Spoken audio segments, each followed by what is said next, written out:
Shall I? Okay. So are we ready for me to start screen sharing now?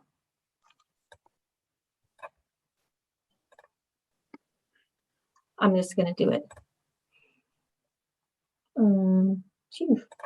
Which one? Okay. And we're ready to kick off, I think. Yep. Okay, I'm going to get started.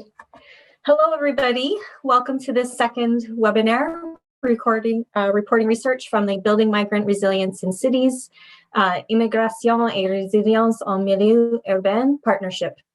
Today, we're going to hear about recent research concerning the resilience of international students.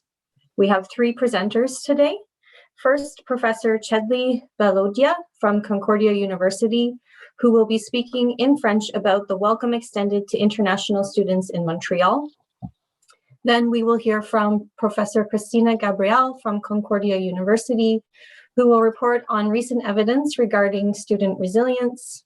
And finally, we have Mr. Sohail Shahinia from Ryerson University, who will talk about some of the challenges of studying international students.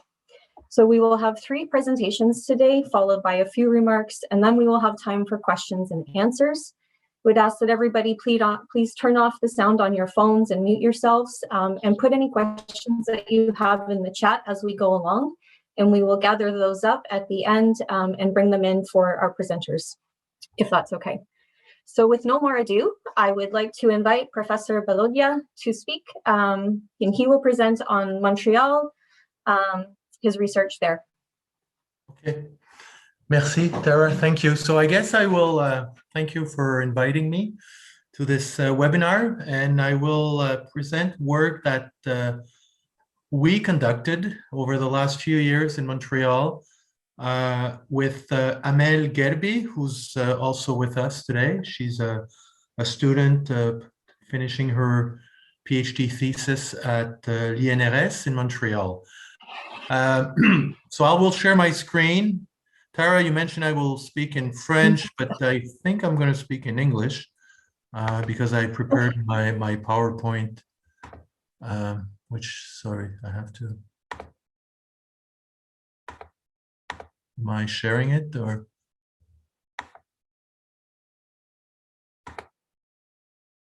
Share screen, where is it?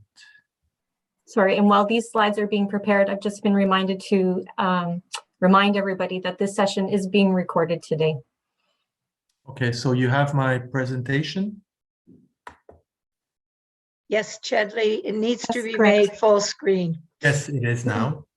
Okay, so we've worked, today what we're going to present is what we call the outline maybe of a future chapter. Based on research that was conducted in 2018 and that was also published in a special issue of Journal of International Mobility. I could share I think it's on, we can have access to this research, but in this research on Montreal, questioning Montreal as a welcoming city, we've discussed this in our paper, and the outline of the chapter is really what is in the paper that we wrote, but we will now, you know, with the changes in the last 2-3 years, we will add maybe a discussion piece to the chapter. So it would look a bit like this. So really branding, I want today really in the time that I have, it would be to address maybe these points. Branding Montreal, defining what we mean by welcoming city or a welcoming community, and giving you a few insight of the results that we found in the research. This research was mainly conducted by Amel, and I hope she will also be, I mean, Amel, feel free to join, or during the question period, we will be able to converse on this. So branding Montreal, briefly, we know that Montreal has been promoted as a city open for international students, a city where it's il fait bon étudier, a city that really wants to keep also its international students, a city that has been ranked over the year as the best city in North America for students. So there's been a lot of discourses, a lot of different stakeholders also pushing this brand, from the city of Montreal to agencies such as Montréal International, but also when we look at the media coverage of Montreal and the way we promote the city, I think it's a starting point to our piece, so that we see Montreal really as a welcoming city for international students, based on quality of life, cost of living, the fact that you have many post-secondary institutions also that gives Montreal that flavor in the North American market, and also even globally. We know also that, and this is the work that maybe Amel has been doing more than myself, looking at the concentration of international students in downtown Montreal. Montreal has the main universities, the main campuses are located downtown, and also we are aware that there is a concentration of international students around universities, and that really influences the urban dynamics also of these neighborhoods in Montreal. This is another way of illustrating the density, I would say, of the neighborhoods where you have the universities, and you see a concentration also of students. So when we look brief numbers rapidly, top countries, India in 2019, when we look at the numbers, we see now India as the first country, 22%, France, China, and also, so you have really, what I want to say by this is India is something that popped up just recently. Normally, when we look at numbers and at data from a longer perspective, we will see that France is the dominant country, and it's been growing in Quebec and in Montreal. So a lot of students, international students, will come from France, but also China. When we look at the Anglophone universities, McGill, Concordia, we see also students from other, Iran, for example, also. So there's been a diversification also of international students in Montreal. What is interesting with India, just briefly, is that there's been an impressive growth of foreign students in colleges, and that has been also creating some controversies lately. We saw in the media with these colleges recruiting students with high cost for tuition fees, and also a pathway to a possible residency in Quebec. So, but it's been really a recent phenomena in Quebec. Most of the foreign students, when we think of Quebec, are studying in Montreal, so it's really mainly a very concentrated urban situation. And the big four universities, there are other universities, but we see the big names: McGill, Université de Montréal, Concordia, and Université du Québec à Montréal. What we see also in Montreal is, we're in our paper, we set the stage by looking at this Les Deux Solitudes model, where Montreal, we know, has almost a division between Anglophone universities and also Francophone institutions. So Montreal, when we think of Montreal, mainly English-speaking universities that are characterized by national and international mobility.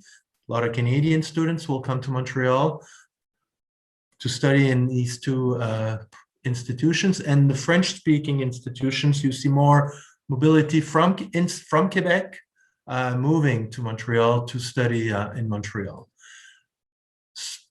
We see, so we can question this bilingual, there's this sense that it's it's the two solitude model, and it's still very present, but there's been also an increased diversity of foreign students in Montreal. So when we look at, I know in the paper we have data, I think, on languages, and the division between French and English has been also evolving with a lot of students with a capacity to be able to speak in French or English, and it's been so changing a bit the representation also of international students in Montreal. So Montreal as a welcoming community, in the paper, we presented, there's a broad literature on the concept. I'm not going to go in this, but we focused really on the notion of espace de frottement. I couldn't find really the exact translation for this, but I'm presenting this in entre guillemets, donc espace de frottement. So really looking at three key situations or places where we saw frottement, not confrontation, but tensions or spaces of tensions when we look at urban spaces, when we've looked at the mobilization and responsibilities of key actors, and also when we focus more on the international students themselves. So really from starting from maybe the concept of the welcoming community and the sense that we have a broad, we have a lot of work. There's been a lot of work on the indicators of what is a welcoming community. We've moved a bit from just looking at these indicators, but we've looked more at the dynamics of what happens really on the ground when we have international students in downtown Montreal. So to do this, there was a piece, an interesting piece at the beginning, was participatory observation. Emel will maybe be more able to talk on this. She actually attended a lot of these meetings, la table de concertation du quartier Peter McGill, who's, I mean, it's a body that's really been involved in downtown Montreal, close to, I mean, when we talked about le secteur Peter McGill, le secteur between, I mean, Concordia and McGill, very dense, a lot of different population living this neighborhood. So there was a piece of observing what the table was working on, and also observing how the topic of immigration came in as an important topic to discuss. There was also a piece where Emel conducted 32 semi-structured interviews with key stakeholders and also foreign students living in downtown Montreal. Key results, I mean, three, maybe we would like to, in the paper, there's, I mean, broader analysis of these results. So what came out maybe was incoherence between la mise en scène des universités, the way we brand universities, and the harsh realities of foreign students navigating the city. And this can be seen in different sectors or different realities, such as housing, which is an important issue in downtown Montreal for students, and other issues such as identity, sense of feeling part of the city, part of what is Montreal. That also has been something that we saw in the interviews. There's also there is collaboration between key stakeholders, but it's still deficient. Sometimes there's a sense that the stakeholders tend to collaborate on making sure that the branding piece of Montreal is put forward, but really to understand and evaluate what really international students bring to the city. It's still lacking. And also by interviewing students, by understanding the feeling of students, there's a sense that there's feelings of invisibility of students in the city. That comes up from what they said, by the conditions that they are living in the city, by the lack of services, of integration sense, the sense of integration. That also has been an interesting result by discussing with the student. So final slide, just maybe to open the discussion where we want to go with our piece, is that we still want to question maybe the relation between universities and cities and go beyond the symbolic branding strategy of cities and universities, and cities, the way we see sometimes the way we present cities, where you have this dynamic, such as Montreal. I think there's a lot of work on the role of universities, and we want to pursue this. What came out also in the research was also the students questioning if they would stay in Quebec, if they would stay in Montreal. So Montreal, a very welcoming city to come to study, but is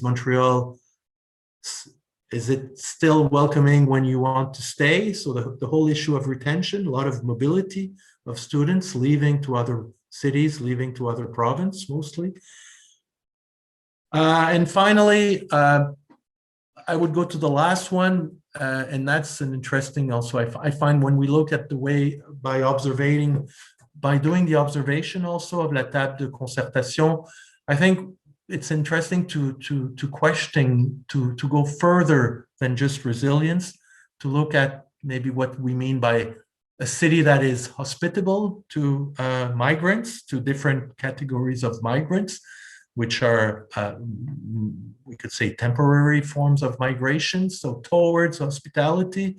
I think there's interesting work also on the concept of hospitality. And this is also something we are bringing in the discussion, maybe going up, reading other work of authors, of scholars who are more interested in the dynamics of sharing, of constructing spatial proximity for different kind of populations. So I will stop here.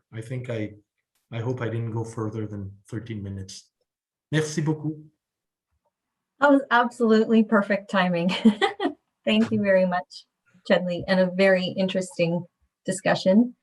I'm going to move right on now to Christina to start with the next presentation. And I would like to again encourage people to put any questions or comments into the chat so that we can round up questions for all of the presenters once we've heard all three of the presentations. Okay.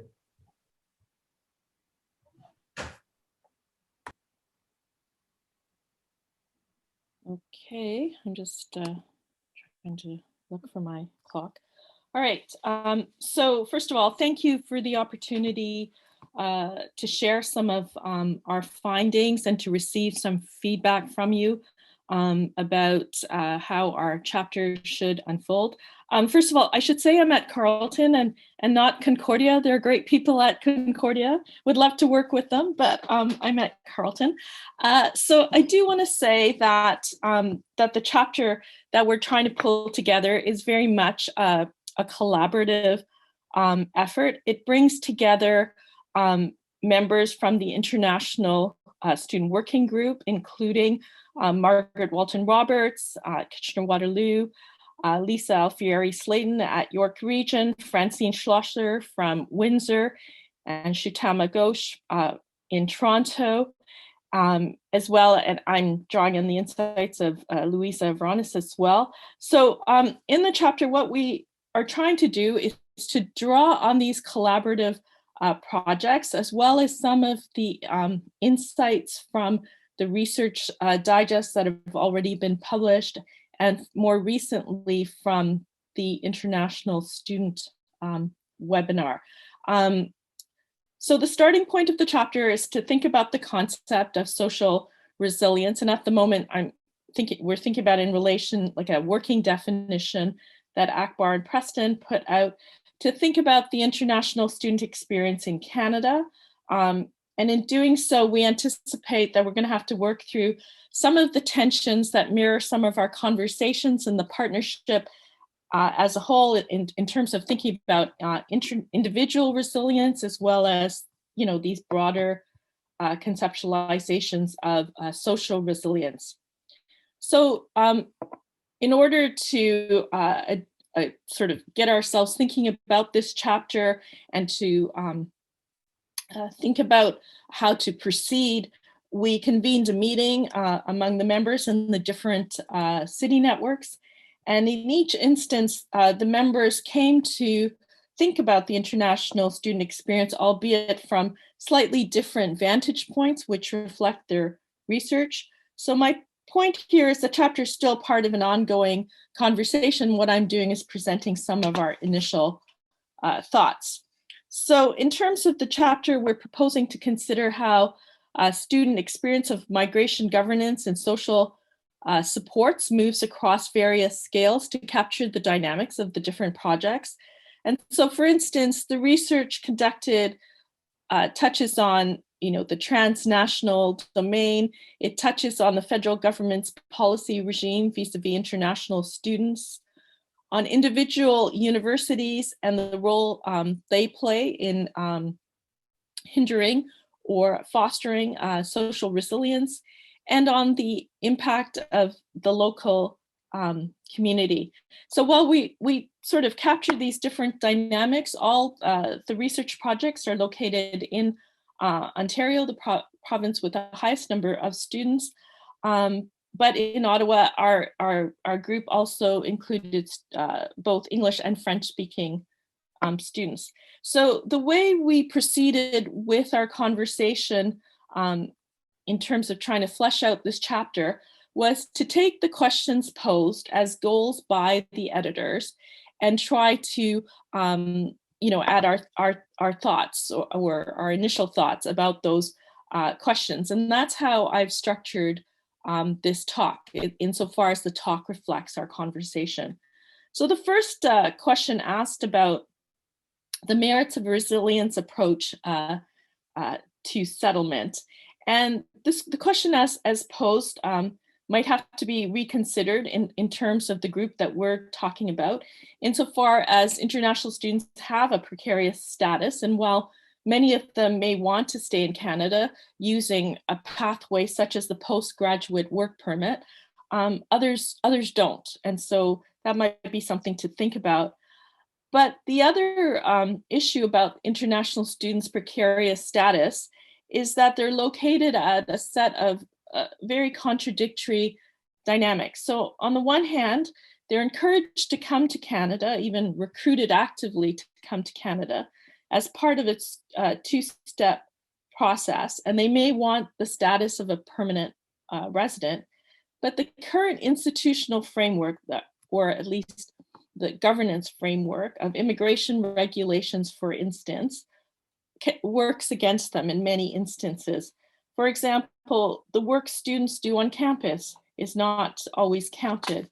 And international students themselves might fall between the cracks in terms of support because they're unable to access existing settlement services.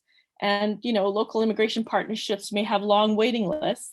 And some community agencies that provide services to international students do so, but they're not necessarily funded to do so. So the very status of international students is implicated in a broader framework of precarity.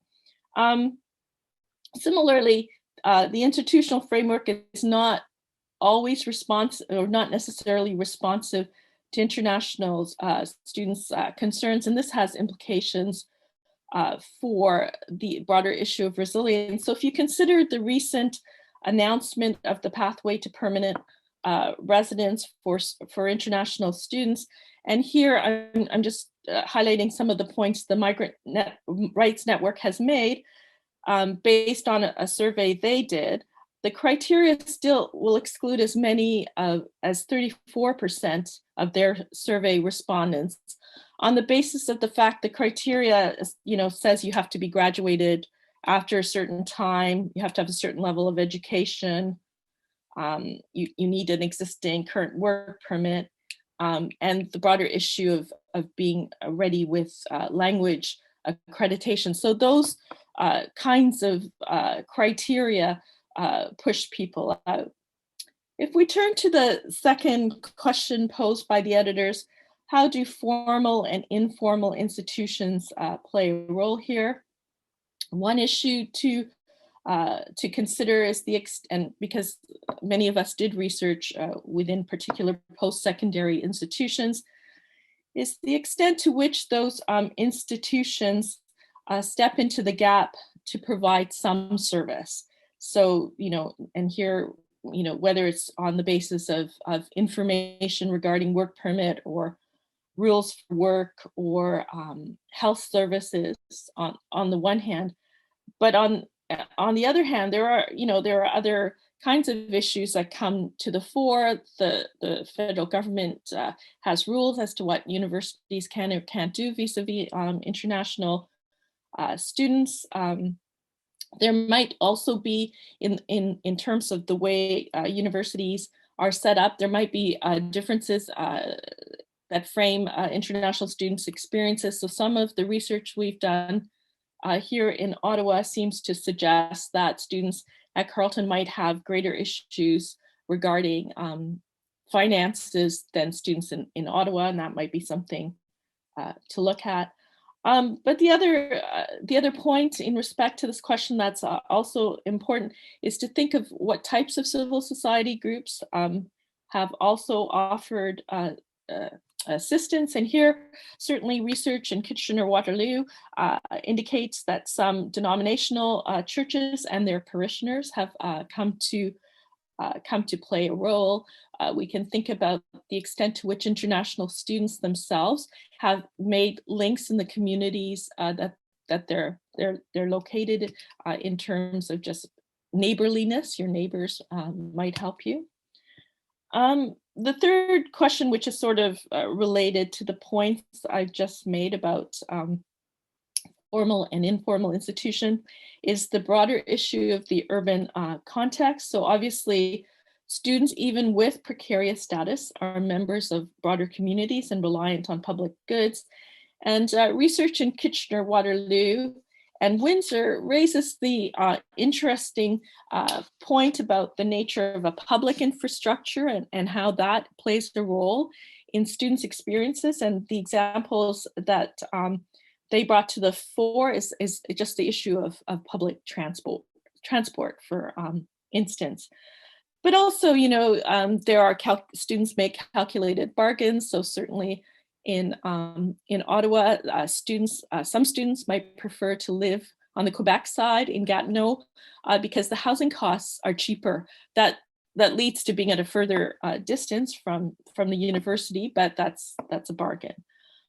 The last question asked about thinking about the merits of the resilience approach, including analysis of responses to COVID.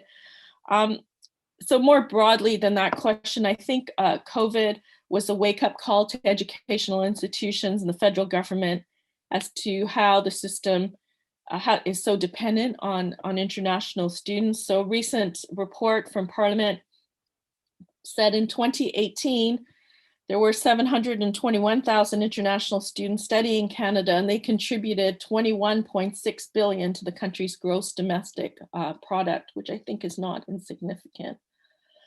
So I think also COVID made visible the extent to which some post-secondary institutions are reliant on international students, and by extension, their contribution to the Canadian economy. But also, I think international students also provide skills and talent to the economy. So in some, as kind of, and this is as one of the members of the group put it, international students are often viewed as a remedy to all social and economic consequences, including those that stem from ill-planned government practices. And I thought that captured it nicely. So the ability of international students to navigate the ongoing pandemic is framed by the broader environment. Some supports are evident, but in many instances, those supports as constructed tended to overlook the specifics of international student experience. And there's some evidence to support that, both through the parliamentary committee's work, but also, for instance, in Ottawa, students reported, the ones that I was able to interview post-pandemic, that they were unable to access supports the government put in place because of the criteria, and that simply university emergency funds were not enough. So, and additionally, the government did move to allow students from abroad to continue with their studies remotely, but there were many disruptions. And there were also issues around, access to technology and the time when things were offered. The border and travel restrictions meant many students could not go home, or they could not come to Canada. And many students were delayed staying in Canada, and and that's a financial hardship. I'm trying to think if there's anything else. I think that is it. I think in relation to that last question, though, I think the COVID, the ongoing pandemic has made more visible the things that many of us already knew or suspected about the existing inequities that international students face while they're here in Canada. So I'm going to stop there. Thanks.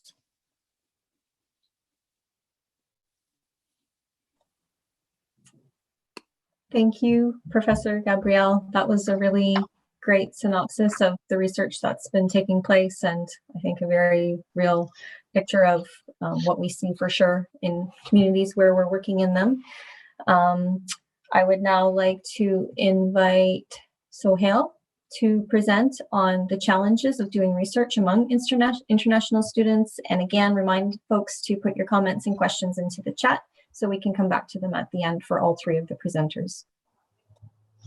Hi all, and thank you, Tara, for a great introduction. I'm great to be here and to be among some of the great researchers.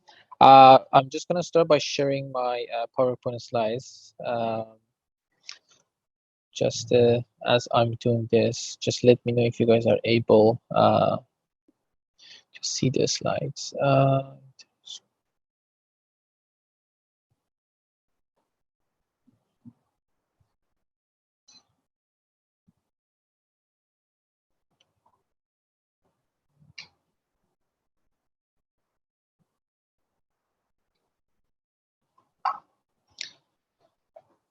So can you guys see my PowerPoint slides right now, or you guys? I'm seeing myself in a PowerPoint view. Okay. So open the PowerPoint and then do a screen share, please. Let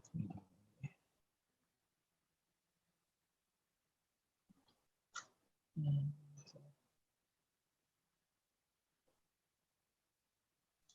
If not, then I can do it.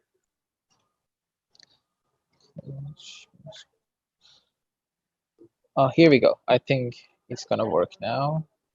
So are you guys able to see the PowerPoint?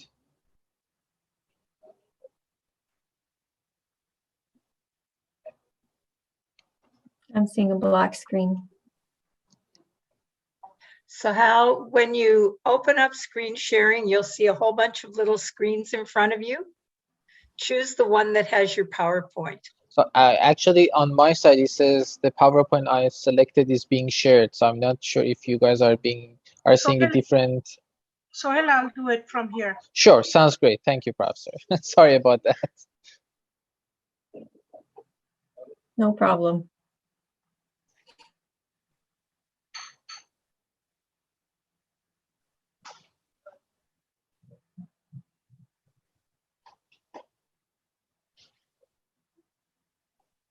Perfect. Thank you for being patient. These things happen. Sorry about it. So to start, hi everyone. My name is Sohail Shahid Mia. I'm a PhD candidate at Ryerson University, and I'm studying policy studies, more specifically immigration, settlement, diasporas stream. Professor Ghosh, do you mind just going on to the second? Yes. So the chapter title, the chapter that myself and Professor Ghosh and Professor Garrison that are planning to write about is a collaboration. You know, it's a development chapter that came through a discussion between all three authors that are mentioned in this, and I will briefly mention them as we are going through it. So the title that we are thinking of possibly proposing for this chapter, it is called Hearing the Untold: Methodological Challenges of a Social Resilience Approach to Studying International Students. Obviously, this is a working title. As we progress with the chapter, this may be this may subject to a change. But for now, this is what we are proposing. And the reason why we said hearing the untold, which I will explain briefly now and also later on throughout the presentation, is that hearing the untold basically means that we are trying to go beyond what the participants are saying and sharing with us. We are taking the interpretive approach to really understand what the participants are sharing with us and going beyond what they share with us. In terms of just a little bit more background information, so you can see how I will be relevant to the study, is that I used to be an international student and I did my BA in law at Laurentian University, which is a university at the city of Greater Sudbury. I worked for a few years, then I moved to Toronto and I did my master in criminology from University of Toronto, also as an international student. So just having that experience, just experiencing being an international student in a small city and in a large city kind of like gives me that insider, I guess, perspective that I can bring to this paper or to this chapter, which later on throughout the next slide, I will reflect more on that. In terms of the authors, obviously, just briefly introducing them. Professor Ghosh, I'm sure some of you are familiar with Professor Ghosh. She is the Associate Professor at Department of Geography and Environmental Studies at Ryerson University. It is myself and Professor Raymond Garrison, who is also a professor at the faculty in the Department of Geography and Environmental Studies at Ryerson University. And he does have, he comes with 13 years of experience in research design, qualitative data collection and analysis, primarily in telephone interviewing. So we thought, having him on this chapter would be a great addition in terms of studying the methodological challenges related to international students. Professor Ghosh, would you? Thank you. So in terms of the chapter plan, obviously, in terms of the limitation, it's supposed to be about 5,000 words max. We have divided the chapter into 5 different sections, with the exception that the learning from the field will be subdivided into 2 sections. So in terms of the introduction, so far, obviously, these are subject to change if one part a little bit have more information than the others. But in terms of the introduction, what we are planning to hopefully write about in this chapter is that we are trying to find out what is social resilience, what are the indicators of social resilience, and how social resilience is measured and examined in further detail. So hopefully we can capture that in our introduction. In terms of the literature review, obviously this is the part that is one of the key parts of this chapter. We are trying to focus on the reflexive methodologies in social science. Pretty much more specifically, how is it similar or different from data collection methods commonly used in grounded theory or ethnomethodology. We will be also discussing the data-driven versus data-centered approaches in documenting the experiences of immigrants, more specifically, what works, where, and why methodological approaches used in documenting social resilience. And that one we are trying to dedicate about 1,500 words. In terms of learning from the field, also, we are dedicating about 1,500 words, but this is the section that it will be divided to 2 parts. The first part, it will be 2 studies that will be compared. Both studies use primarily telephone interviewing. The first study, if it was completed, it is already completed, and it focused on the Indian international students in GTA colleges. More specifically, this project was funded by BMRC During this project, we wanted to do focus groups and follow-up interviews, but due to the COVID-19 and the circumstances that have arisen as a result of COVID-19, we had the method of the data collection had to be changed, and telephone interviews were conducted with 30 Indian international students attending GTA colleges. In terms of the second study, which is still ongoing, we just started it.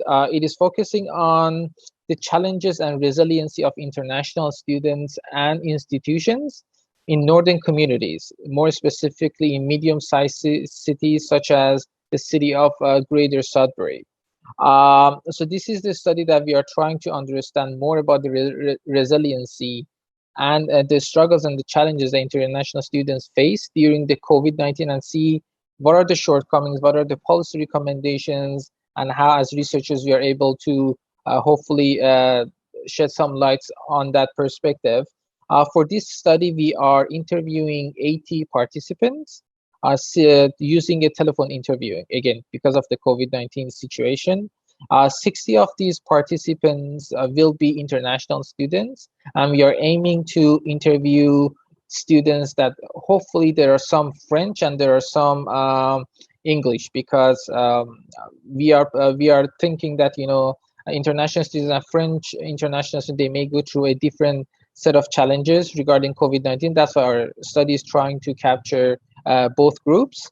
And again, the interviews will be conducted both in English and in French as well. Then the second part of the learning from the field, it will focus on the methodological challenges. More specifically, it will focus on the questionnaire design, such as clues and insights based on what we are learning from the students and what we are changing and how we are changing the probing method. It will focus on the interviewing. The telephone interviewing, sometimes, as you may know, it is difficult because it doesn't give you that advantage of really seeing the expression and the body language of the, I guess, interviewees that you are interviewing in order to get a better understanding of what they are going through. And also, we are focusing on those being an insider help. So if you recall, I did mention that I briefly mentioned my background, and I said that I can be an insider to this chapter. And this is where we are trying to see if being an insider help. And we believe that, when things are sometimes not told directly by the people that we interview them, being the insider, having that insider experience may become helpful, and be able, also the things that we went through, we may be able to use them to kind of better interview the students and the institutions that we are planning to use for this study. We can so obviously for this project, because we are saying the hearing the untold, we are trying to use the interpretive approach to really understand what the students are going through. In this respect, keeping field diaries is very important, and it becomes an essential component of these chapters. So that's why we try to write notes about the participants as we progress and as we move forward. The fourth section, it will be obviously discussion and recommendations, where we are thinking about allocating about 750 words, where it's pretty much a summary of everything of the chapter that already will be written about. And then obviously we will end the chapter with the conclusion remarks. Professor Kashi, if you don't mind, please go into the next slide. So far, this is the way that we plan that the author contributions will be going on. In terms of the introduction, we have dedicated this section to Professor Ghosh, and she will be responsible in terms of the introduction. The literature review we dedicated to Professor Garrison because, as I mentioned, he comes with 13 years of experience in methodological challenges and in terms of the interviewing, using telephone interviewing. So he has a great experience to add it to this chapter. In terms of learning from the fields, which I mentioned, it will be subdivided into two parts. It will be dedicated to myself and Professor Ghosh. And in terms of the discussion and conclusions, all three authors will contribute. Obviously, the order of the authorship will be subject to the contributions of the authors and how much they will contribute to the chapter, and is subject to change. But for now, we are, as I mentioned in the first part, it will be Professor Ghosh, myself, and Professor Garrison. But again, it's subject to change. yes, so this is what we are planning to do and what we are planning to discuss in terms of this chapter on the methodological challenges regarding international students. So this is where I'm going to stop, and please feel free to ask any questions or any part that you think is not clear. We also have Professor Gosh as a participant. So if there is something that she will be able to assist in answering your questions, I'm sure she will be more than happy to answer your questions as well. Thank you so much for your time.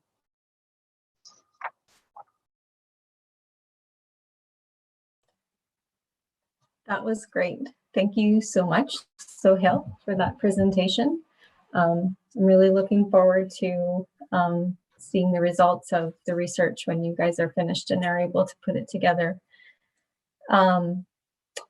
I'd like to open up to questions now, and I'm going to pick the last comment that was put into the chat to start. I think it takes us up to a very high level. Some of the big themes that are coming out of this, the various presentations today for me, it was put in the chat by Valerie. She says, thanks, Chris. Can you say more about the impacts of the urban context? I see a link to Chedley's comments about Montreal, where he emphasizes the disparity between branding and the reality of high housing costs, limited services, etc.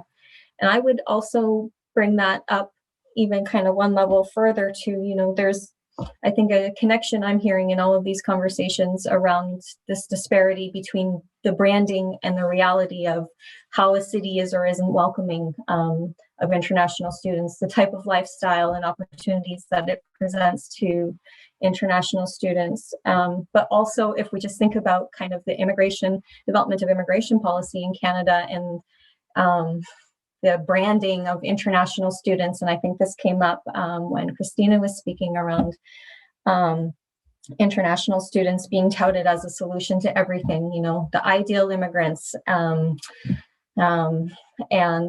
the disparity between this, if this is the reality, and such a focus on bringing in more international students, and then the disparity with, and then how the immigration system and services and supports in the country are then set up to support them to become permanent residents and immigrants.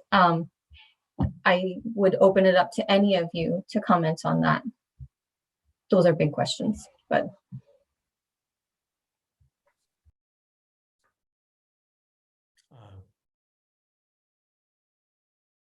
So I don't know if Chris. You can go ahead. No, I mean, there are big questions, and I don't know if I have the answer, and the observation that you're making are in a way what started the research in Montreal was maybe this observation that two things. First, the branding. I mean, the way this machine, this industry was working, and the way we promote Montreal, and even doing interviews with key stakeholders, there's this vocabulary is coming out, and it's a fact, and it's something that we showed in our research. And the other one was on the other side, on the ground. You have in a neighborhood, you have a big university where I work, Concordia. You have a lot of international students living in the neighborhood, and you also have citizens concerned citizens talking in this Peter McGill neighborhood of immigration issues, of trying to understand what is happening in the neighborhood, and also realizing that there is no connections between some of these key issues, and that was also something that, for me, when I came at Concordia 7-8 years ago. Before that, I was teaching in a smaller context, smaller university, and looking at this neighborhood where you realize that people were not even collaborating or talking to each other to understand what was the reality on the ground. So the branding really up there high, and then the fact that the reality can be sometimes quite different. So yeah. Je sais pas, Amel, si j'ai dit des bêtises, tu me corriges. Maybe Christina, if you want to add on this, but yes, I will probably have some words to say to You can complete. go ahead. Go Yeah? ahead, Amal. Yeah. So yeah, Shadley point out so the outlines of the paper. It was a snapshot of the situation in 2018, and he also point more recent trends in this presentation, but those trends were like anticipated in the paper. I will explain myself. But yeah, I would like to add a comment on the discussion started by Valerie Preston and Luisa Veronis in the chat. It's actually interesting questions that I'm trying to push further. The paper wrote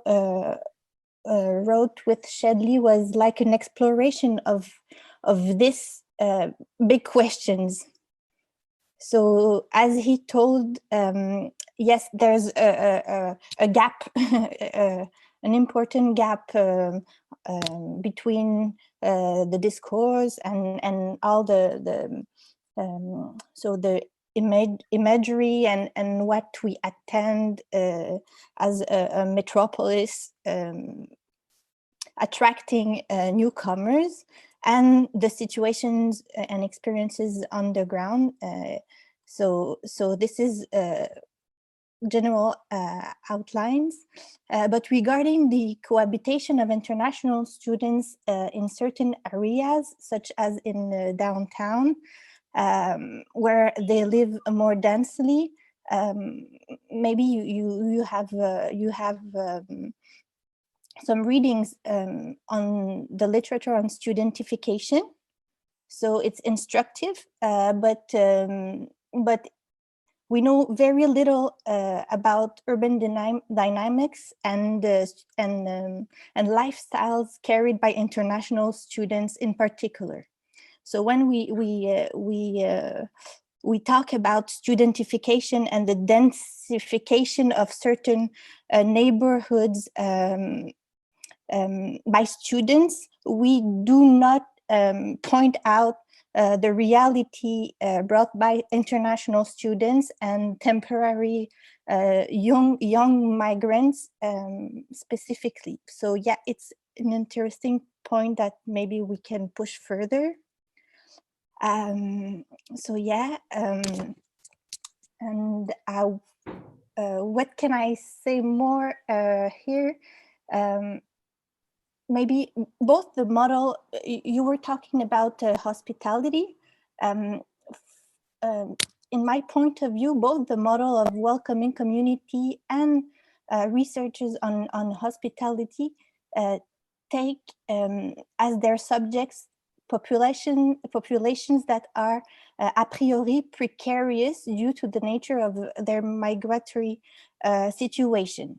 The case of students, you told, yeah, they're considered by many as guests of honor. They're a category à part, is very different, and therefore gives rise to an analysis, sorry, that are, from my point of view, quite original when we're interested in the hospitality concept or approach to new migrants. Here, what I would like to say about that is we see that welcoming and hospitality practices toward this population is now possible only at a certain price. So this is not a conception of hospitality or welcoming that is like generous, I would say. This is not a generous or without any, we're not, how can I say that? It's not, on ne le fait pas pour aucune raison. Mets-le en français si vous voulez. Oh, ouais, c'est ça, c'est des raisons donc qui donc plus commerciales. Donc there's when we look at the literature on hospitality with commercial purposes, Yeah. we read the situation or the welcoming of international students really clearly. Mm-hmm. So this is a little bit what I want to say. I will have many other things to to add, but I want to hear from you too. So yeah. So there's many stakeholders, but I would like to know maybe the private market in different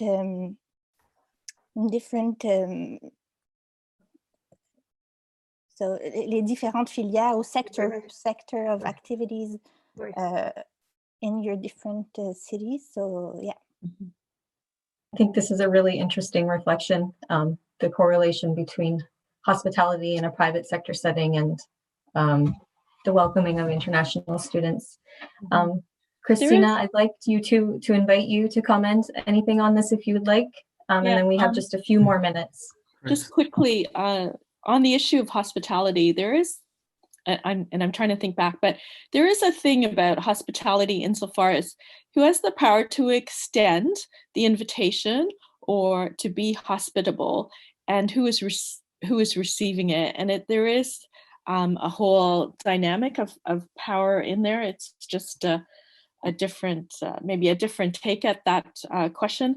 On the issue of branding, I think it's quite interesting, the broader issue of branding, both cities such as Montreal, or even more broadly, if we're thinking about the immigration system and the way in which Canada brands itself in terms of immigration and the use of postgraduate work permits as a tool. And as the research for many of us indicate, that students cannot access postgraduate permits very easily, but they are used as a magnet to attract students to come to Canada. On the other side of that, though, on branding and thinking about some of the research here in Ottawa, one of the students' experiences of being in Ottawa, and she was a student with origins in Africa whose parents lived in one of the Scandinavian countries, and was now a student here. Her experience of racism in the country where her parents live was quite profound and quite overt. And in Ottawa, that was not her experience. That was not the case. And so for her, this was a reason she would choose to live in Ottawa, because of her everyday experience. And I thought that was quite interesting. The other thing, Ottawa brands itself as a technology capital of Canada, software and this and that, much of which I'm unfamiliar with. But one of the students said, who was pursuing a PhD in that area, said he wasn't sure he would stay in Ottawa because he didn't think it was particularly innovative in that respect, and that sector was quite small. And he had other options, and he saw himself moving out of the country. So it's very much one's experience on the ground contradicting some of these narratives that maybe cities or countries like to tell themselves, and members of those cities and countries maybe like to believe, but it's not always the case. Thank you. Those were really interesting reflections. We are 1 minute away from what is supposed to be the end of our session today. We had one more specific and targeted question in the comments, and Sutama had offered to respond to that. Can I ask you to do that very quickly, Sutama, before I wrap us up for today? Yeah, thank you. So all I wanted to say is that for the previous study, sorry, I'm not showing my, maybe I could, I don't know. Anyway, for my previous study, which was on international students attending private and career colleges in the GTA, one of the things we understood is that we started by, we had asked that we are going to do focus groups, but after 2 focus groups, we realized two things, that international students were not very upfront or not rather interested even to come for focus groups for a variety of reasons, not just their time commitment and work commitments, but also they were not very upfront about sharing information. So that was one of the things that I have learned. And then of course COVID came, so we did the telephone interviews. So thankfully in our ethics we had already said that we are going to do the follow-up interviews, so we did not have to take another ethics clearance, which took about a lot of time. But anywho, when we were doing the telephone interviews, we saw that switching to one's home language, if that is possible, does give that opportunity. And so what we have done for this research in particular is that I have, of course, Sohail speaks Farsi, and I speak a few Indian languages, but we've also hired research assistants who will speak these various languages and can switch between English, French, and those languages. And that is only one thing I can share for now, but there are other issues that we can talk about, particularly with respect to what they did not tell us and how do we go about finding those by using particular probes and sort of saying that I've been there. Those kind of things were helpful. I don't know, we are still planning how to write this up because it is a challenge for us, but I think that will be helpful for practitioners and academics, hopefully. Thank you so much, Sutama, for sharing that. I think that's some really important points to take away from the work that you've been doing. We are a few minutes over time now, and I'm sure that everybody is very busy. We all have so many Zoom meetings scheduled every day, so I will wrap us up now. I'd like to thank all three of our presenters today for sharing the results of the research that you've done so far. It's been a really interesting and informative discussion today, and this is a really important topic for many communities across Canada. I'd like to thank everybody else who came and participated in the chat and just came out of interest to hear some of the research that's been happening. This is the second in a series of at least 6 webinars that are happening. And we have the next one is happening next week at the same time. For those who are interested, it will be focused on families as a source of resilience. So we'd invite you all to join us again next Wednesday and enjoy the rest of your day.